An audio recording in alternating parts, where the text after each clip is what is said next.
Exit পোলে কেতিয়াও কংগ্ৰেছক সমৰ্থন নকৰে, যেনেকৈ পশ্চিমবংগত তৃণমূলক নকৰে।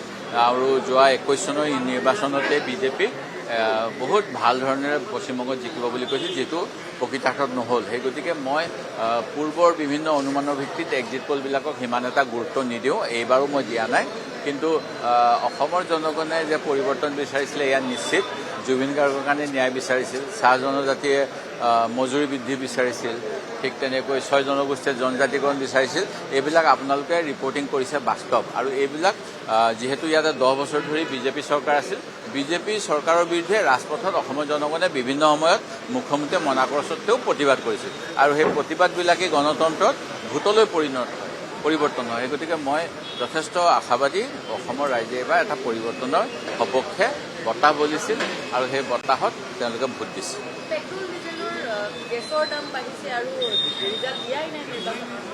এয়া অতি স্বাভাৱিক আছিল। আমাৰ নেতা ৰাহুল গান্ধী ডাঙৰীয়াই ইতিমধ্যে এই কথা কৈছিল যে, আৰু ৰাম মাধৱ ডাঙৰীয়াই স্পষ্টভাৱে আমেৰিকাত গৈ পেলাই আমি ভাৰতে কি কৰিলে আমেৰিকা সুখী হ'ব এই কথা সুধিছিল, যদিও পিছত তেওঁ সেই মন্তব্যৰ পৰা আঁতৰি আহিলে।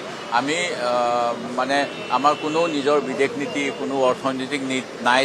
এতিয়া আমি আমেৰিকান কোম্পানীৰ গোলাম হ'বলৈ গৈ আছোঁ, আৰু এইখিনি হৈছে বিজেপি চৰকাৰৰ ভুল নীতিৰ বাবে। সেই গতিকে গোটেই দেশতে বিজেপিৰ বিৰুদ্ধে মানুহে জনমত সৃষ্টি হ'ব আগন্তুক সময়ত, এয়া নিশ্চিত।